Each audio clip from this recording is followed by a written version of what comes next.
Em situações particulares, você pode perder a consciência e regredir para a identificação total com algum padrão reativo. E pode ser o corpo de dor. Uma área extremamente problemática para muitas ou a maioria das pessoas em relacionamentos, de qualquer tipo ou em qualquer nível. É onde as pessoas buscam sua felicidade. E é onde muitas pessoas encontram a sua infelicidade. Então eu estou falando sobre relacionamentos íntimos. Alguém com quem você vive. Eu estou falando também sobre outros tipos de relacionamento, como no trabalho ou com membros da família, parentes, amigos, e até mesmo relacionamentos muito breves, porque qualquer interação com o outro. Eu estou usando esse nosso relacionamento em um sentido mais amplo. Qualquer interação com outro ser humano é um relacionamento que você está se relacionando com essa pessoa. E assim é para muitas pessoas. A maior parte de seu sofrimento ou infelicidade, infelizmente, é derivado de relacionamentos. Eles tendem a dar errado com tanta frequência ou apresentam tantos problemas e obstáculos. E parece que os seres humanos são tão terrivelmente difíceis, exceto aquele que está ouvindo essas palavras. Você se lembra da declaração, conheça a si mesmo? Famosas palavras de sabedoria, conhecendo a si mesmo. Existem dois níveis para conhecer a si mesmo. Um é o nível dos padrões mentais, emocionais e reativos que você exibe em sua vida e a capacidade de estar ciente deles. Esse é um nível de autoconhecimento, de conhecer a si mesmo. Esse é o tipo de coisa que, às vezes, em boas sessões de terapia, se você tiver um bom terapeuta, consciente, claro, pode ser útil. Para se tornar consciente desse nível em si mesmo, para que você saiba quais são os seus padrões predominantes, e nem todo mundo sabe o que seus padrões sabem. Eles estão tão identificados com seus padrões que não resta mais consciência. E isso geralmente significa quando uma pessoa está tão inconsciente que a definição de inconsciente, do jeito que usamos aqui, em um sentido espiritual, não em um sentido clínico, em um sentido espiritual, o inconsciente deve ser totalmente identificado com pensamentos e emoções. Então não há espaço para qualquer consciência. Então você está nas garras do pensamento, nas garras da emoção e muitas vezes os pensamentos e emoções estão ligados juntos. Eles têm você dentro. O aperto deles de modo que eles, basicamente, você é eles. Você é a emoção. E aquelas pessoas que são tão condicionadas, ainda existem milhões ao seu redor. Você deve ter notado. Frequentemente, eles têm uma tendência de buscar sempre. As pessoas sempre são as culpadas lá fora. Sempre há pessoas que apontam o dedo porque essas pessoas são tão más. E o que estão fazendo com você ou como são horríveis? Mas nunca há um olhar para si mesmo. Jesus já fez essa afirmação. Você vê uma pequena lasca no olho da outra pessoa, mas não vê o enorme travessão que está em seu olho. Essa é uma declaração muito profunda. Então, porque você entende que primeiro ele diz isso em outras palavras, ele diz, esteja você mesmo ciente de seus próprios padrões. E a maioria das pessoas aqui tem essa consciência, mas talvez não o tempo todo. Para muitos de vocês, quando você é desafiado de uma maneira particular, em situações particulares, você pode perder a consciência. E há uma grande regressão à identificação total com algum padrão reativo. E pode ser o corpo de dor. Você sabe, né? O corpo de dor é uma velha emoção acumulada que considero como uma entidade quase autônoma que vive em você. É uma maneira de olhar para isso, mas há muita verdade nisso. Há um campo emocional que vive em você, quase como uma entidade, pode-se dizer.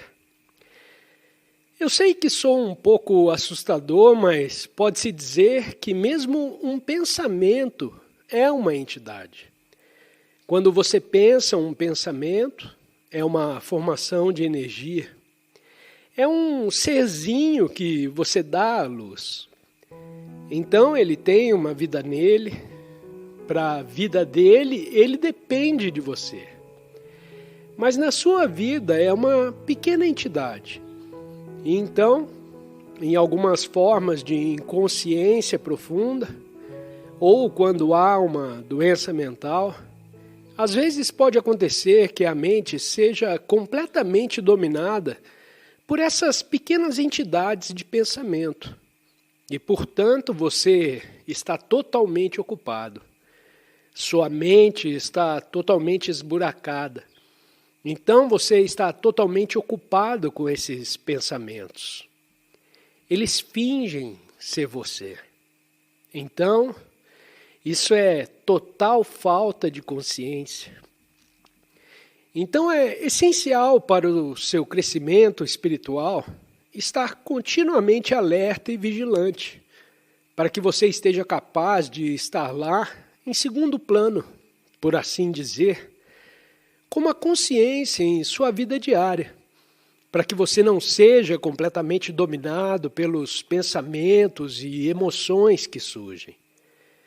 Quando você interage com as pessoas, quando você fica chateado com isso ou aquilo, qualquer tipo de perturbação ou perturbação no seu campo de energia pode ser muito útil.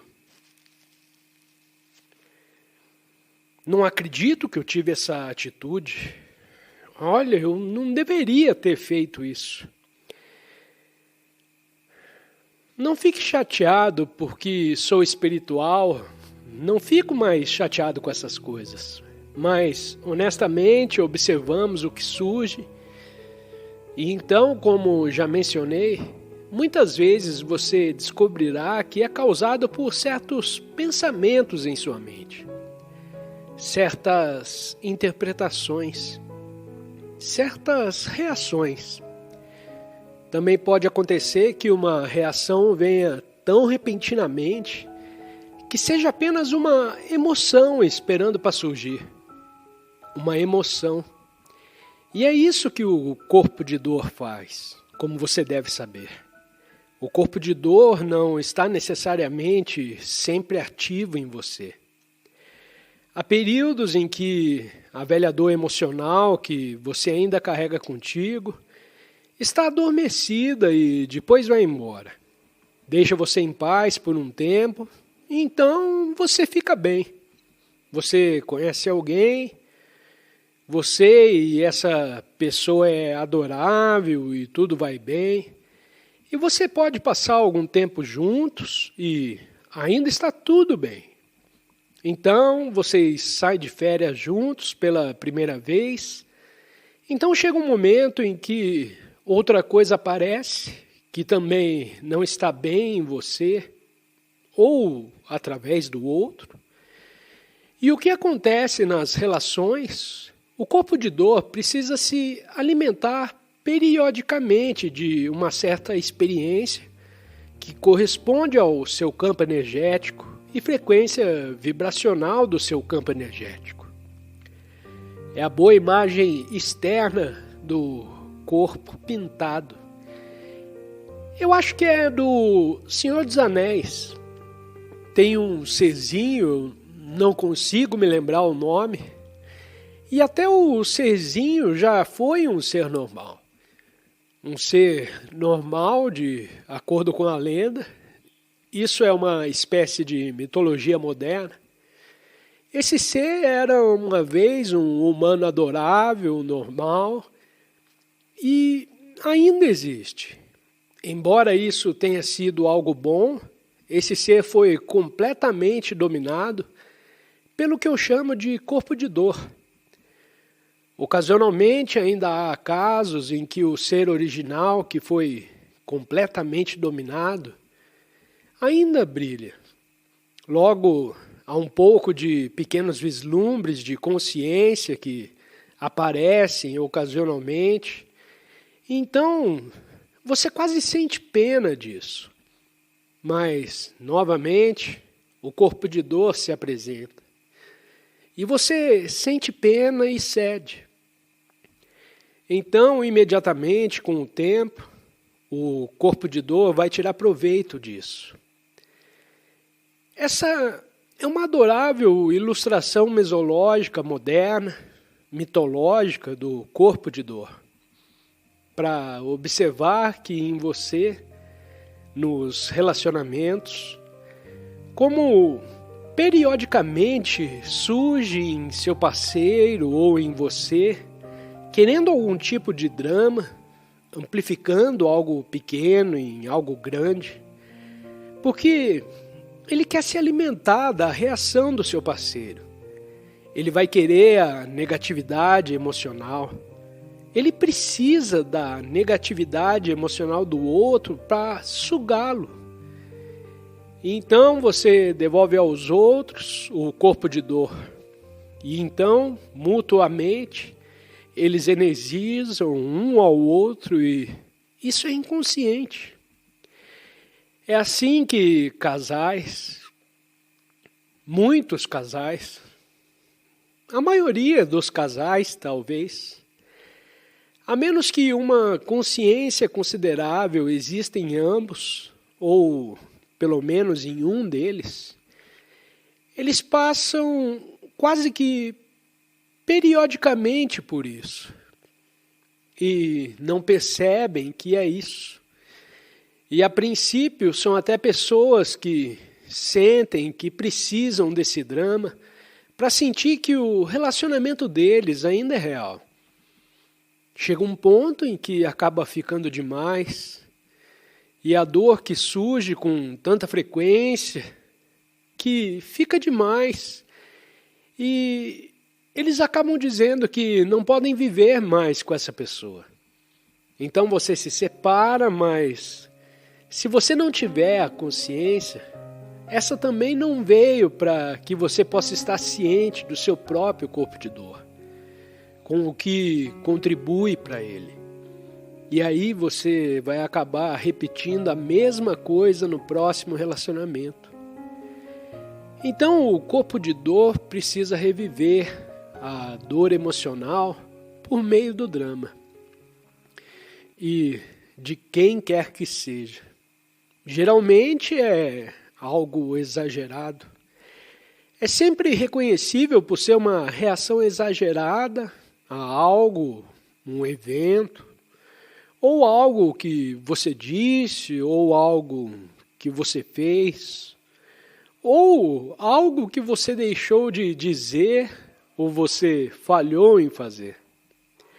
Mas a pessoa que está exibindo a dor, ela não sabe que é uma reação exagerada. Então, se apenas um observador externo ou o outro pode ver que é uma reação exagerada, mas a dor parece uma reação totalmente natural. Então, você precisa saber quais situações podem existir em certos locais. Ações em sua vida que tendem a desencadear o corpo de dor em seu relacionamento ou no trabalho. Pode haver certas pessoas com quem o seu corpo de dor é suscetível a ressoar. Se você mora sozinho, então o corpo de dor tem um pequeno problema. O que vou fazer para me alimentar? Não posso ter drama comigo mesmo. Ou posso? Sim, pode. Pode ter o drama na tua mente. Pode ter um fluxo de pensamentos destrutivos e negativos na sua mente sobre você ou sobre os outros. Eles podem não estar aqui, mas você pode ter pensamentos sobre eles. Eles podem estar no seu passado, eles podem estar mortos, mas se não houver ninguém por perto de quem o corpo de dor possa se alimentar por meio de emoções negativas, ele se alimentará de fluxos de pensamentos negativos, os seus fluxos de pensamentos. E é disso que vem o vício do pensamento negativo. A felicidade depende de circunstâncias consideradas positivas, ao passo que a paz interior não precisa delas. Você pode afirmar com certeza o que é positivo e o que é negativo? Já fez o levantamento completo? Muitas pessoas devem ter aprendido bastante com as suas próprias limitações, seus fracassos, suas perdas, suas doenças e sofrimentos. Tudo isso ensinou-as a se desfazer das imagens falsas que tinham de si mesmas, dos desejos e objetivos superficiais ditados pelo ego e lhes deu profundidade, humildade e compaixão. Fez delas pessoas mais reais. Sempre que acontece alguma coisa negativa, há sempre uma lição embutida, embora nem sempre se perceba isso na hora. Uma doença ou um acidente pode mostrar o que há de real ou irreal em uma situação, aquilo que é importante e o que não é. De uma perspectiva mais elevada, as circunstâncias são sempre positivas. Para ser mais preciso, elas não são positivas nem negativas, são do jeito que são. E quando aceitamos as coisas como são, o bem ou o mal, deixam de existir em nossas vidas. Só o que existe é um bem supremo que inclui o mal, mas pela perspectiva da mente, existe o bem e o mal, o igual e o diferente, o amor e o ódio. É por isso que no livro do Gênesis está escrito que Adão e Eva não tiveram mais permissão para habitar o paraíso quando comeram a árvore do conhecimento do bem e do mal. Você não está fingindo nada, só está permitindo uma coisa ser como é. Apenas isso. Essa permissão para ser nos transporta para além da mente, com os seus padrões de resistência que geram as polaridades positiva e negativa. É um aspecto fundamental do perdão. Perdoar o presente é até mais importante do que perdoar o passado. Se perdoarmos cada momento, se permitirmos que ele seja como é, não haverá nenhum acúmulo de ressentimento a ser perdoado mais tarde. Lembre-se de que não estamos aqui tratando de felicidade. Por exemplo, quando a pessoa amada acabou de morrer, ou se sentimos a nossa própria morte se aproximar, não podemos nos sentir felizes. É impossível. Mas podemos estar em paz. Pode até haver tristeza e lágrimas, mas se deixarmos de resistir, conseguiremos perceber uma profunda serenidade por baixo da tristeza. Uma calma, uma presença sagrada. Isso é a emanação do ser, e isso é a paz interior, o bem que não tem opositores. Faça o que tem de fazer. Enquanto isso, aceite o que é. Como mente e resistência significam a mesma coisa para nós, aceitar aquilo que acontece nos liberta na mesma hora do domínio da mente e restabelece a nossa conexão com o ser. Como resultado, as costumeiras motivações do ego para agir, como o medo, a cobiça, o controle, a defesa ou a alimentação do falso sentido do ego, não vão mais funcionar. Uma inteligência muito maior do que a mente passa a dominar tudo E com isso, uma diferente qualidade de consciência vai influenciar as nossas ações. Aceite o que quer que venha para você nas tramas do destino, pois o que se ajustaria mais adequadamente às suas necessidades. Isso foi escrito há 2000 anos por Marco Aurélio, um homem extraordinário que, além de poderoso, tinha uma grande sabedoria. Parece que a maioria das pessoas precisa vivenciar uma grande carga de sofrimento antes de abandonar a resistência e aceitar. Isto é, antes de perdoar. Com o perdão acontece o milagre do despertar da consciência do ser, através do que aparenta ser o mal. A transformação do sofrimento em paz interior. Todo o mal e todo o sofrimento do mundo vão nos forçar a descobrir quem somos realmente. Assim, aquilo que, de uma perspectiva limitada, percebemos como mal, é na verdade parte de um bem maior que não tem opositores. Entretanto, isso só se torna uma verdade através do perdão. Sem ele, o mal permanece como mal. Através do perdão, que significa reconhecer a falta de consciência do passado e permitir que o momento presente seja como é, acontece o milagre da transformação, não só no lado de dentro, mas também do lado de fora. Um espaço silencioso de uma presença intensa surge dentro de nós e à nossa volta. Quem quer e o que for que penetre no campo da consciência será afetado, algumas vezes de forma clara e imediata, outras em níveis mais profundos, com mudanças só notadas algum tempo depois. Você dissolve a discórdia, cura o sofrimento, desfaz a inconsciência, sem fazer nada, simplesmente sendo e sustentando essa frequência de presença intensa.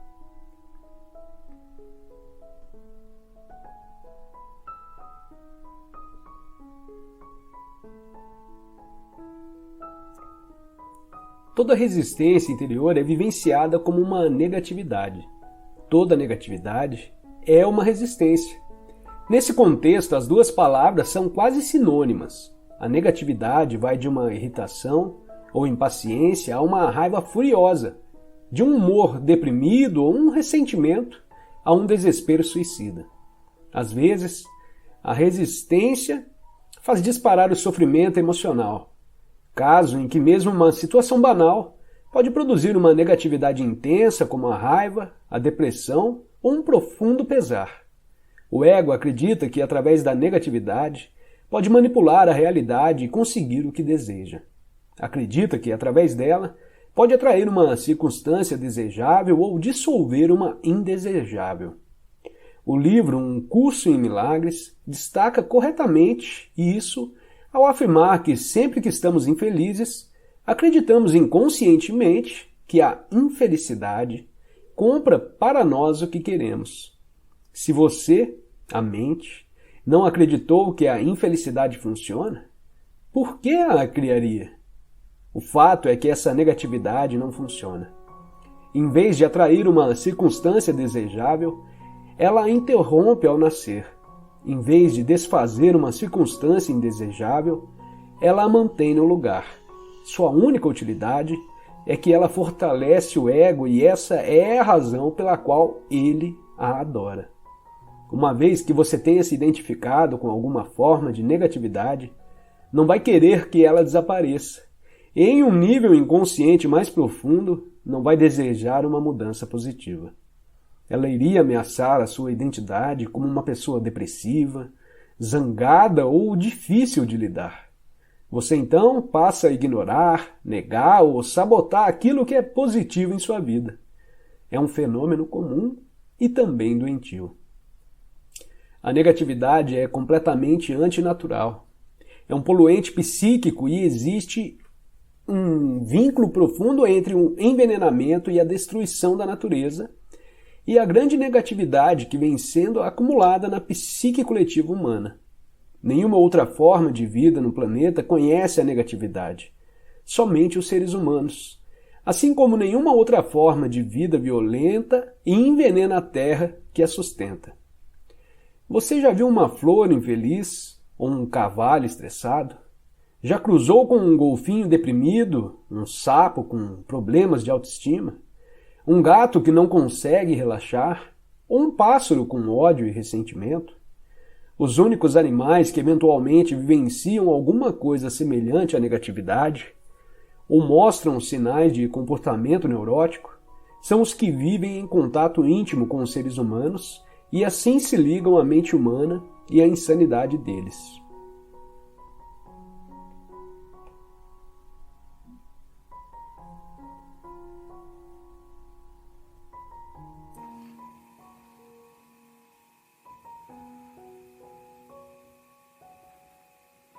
Algumas pessoas me dizem que às vezes tenho que demonstrar a ascensão do espaço interior sem pensar. Às vezes eu vou assim. Então, entre a mão esquerda e a mão direita, há um espaço sem pensar. Normalmente, no estado de pensamento inconsciente, não há espaço, apenas um pensamento após o outro. E então você fica alerta o suficiente para criar um espaço entre os pensamentos. As pessoas me disseram que realmente acham útil, ocasionalmente na vida diária, quando ninguém está olhando, segurar suas mãos assim, porque isso é uma representação externa de um estado interno. E pode ser útil ter uma representação externa, como uma âncora, pelo menos enquanto você pratica, começar e praticar o estado sem pensamento, para tê-lo como uma âncora para o silêncio. Então você está segurando esse espaço sem pensamento, tanto externamente, por assim dizer, quanto internamente. Mais importante, é claro. Eventualmente você não precisará mais dele. Mas as pessoas acham que é útil. Vou falar um pouco mais, mas com muitos espaços entre as palavras, para que você possa praticar a escuta meditativa. O que significa que você está ciente das palavras que está ouvindo, mas também está ciente dos espaços entre as palavras. Enquanto você está ciente dos espaços entre as palavras, você pode perceber que não está pensando. Se estiver pensando, não pode estar ciente dos espaços entre as palavras. E esta é uma boa prática para estar ciente simultaneamente da forma e da ausência de forma das coisas e do espaço. E você pode perceber, quando está ciente desse espaço, você está realmente ciente de si mesmo como presença, porque essa presença está em um espaço. E você pode perceber, quando está ciente do espaço, que você não está esperando pela próxima coisa acontecer. Você não está esperando o que eu vou dizer a seguir, e não precisa. Porque você sabe que o que eu vou dizer a seguir não pode acrescentar nada importante para a percepção de sua presença. E intencionalmente, não estou dizendo nada muito interessante agora, porque se for muito interessante, você será atraído de volta para as palavras, para o pensamento e para a forma. Então é bom que essa conversa seja chata, que deixe mais espaço para a consciência da música espacial. Quando há uma dimensão espiritual, também tem espaços nela, ou uma amplidão subjacente. Alguma arte visual também tem amplidão, e quando você olha para ela, você pode descobrir que não há muito lá. Por exemplo, certas pinturas asiáticas têm uma pequena árvore no canto, uma montanha distante, um pequeno ser humano parado em algum lugar, e 85% da pintura é um espaço vazio. Pode ser o céu ou apenas um espaço vazio. E você olha para ele, e se você realmente está olhando para ele, você percebe que a essência da pintura não é o que está lá para ser visto, mas a essência é o que não existe no espaço. E então, olhar para isso pode ser uma percepção de seu próprio espaço interior. É tão libertador perceber a essência de si mesmo como espaço de quietude. Você é muito mais do que o pequeno eu, mais do que sua história pessoal, sucessos e fracassos. Os sucessos que se transformaram em fracassos, os fracassos que se transformaram em sucessos. Um pouco de prática eu recomendaria levar 5 minutos ou mais. E você pode praticar aqui, é claro. Mas em casa, todo mundo tem 5 minutos. Não acredite em sua mente quando ela diz que você não tem 5 minutos. E a prática é sentar em algum lugar, fora ou dentro de casa, por 5 minutos e praticar a percepção sem interferência do pensamento. Isso significa que você apenas olha ao redor, onde quer que esteja. Você pode, ocasionalmente, deixar seu olhar repousar sobre uma coisa por um tempo. Então você olha. Assim você absorve a totalidade de tudo o que o rodeia. E enquanto o faz, está ciente simultaneamente do que está vendo, mas sem chamá-lo de nada. E está ciente da quietude, que é a sua essência. O pano de fundo para as percepções dos sentidos visuais, como uma tela. E então essa é uma tela em branco. E tudo o que você vê, a pintura na tela que aparece e desaparece, aparece e desaparece. Esta coisa, mas a tela é a quietude espaçosa. É uma bela maneira de perceber o mundo. E outra prática semelhante a essa, particularmente boa quando você está fora, mas também dentro de casa, sente-se por 5 minutos novamente e fique muito alerta. Preste atenção a tudo o que você está ouvindo, alerta e ouvindo os menores sons. Nenhum som é melhor ou pior do que o outro. Apenas cada som é percebido. Um lindo canto de pássaro, uma motocicleta passando. Mas você é novamente a tela para o som dessa vez. E está tudo apenas registrado. E você não tem preferência. Qualquer som está bom. E você está ciente de si mesmo como a presença que está ouvindo. Presença.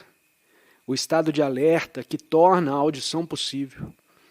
E novamente, tanto quanto possível, sem rotulagem mental, para que os sons não sejam os melhores que despertam, porque exigem sua maior atenção em algum som distante. E o som deve ter sido muito distante. Então eles se sentam para comer algo e então o discípulo diz: "Você pode explicar como entrar no Zen? O que significa? Você pode me explicar como entrar?" O estado de consciência que é Zen. E o mestre diz: "Você pode ouvir aquele riacho distante da montanha?" E o som deve ter sido muito distante. E o discípulo, a princípio, não consegue ouvir.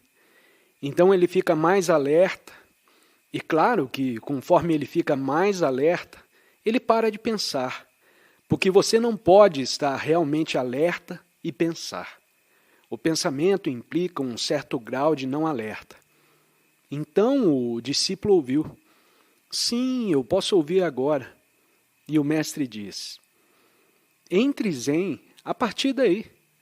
Em outras palavras, esse é o portal da presença.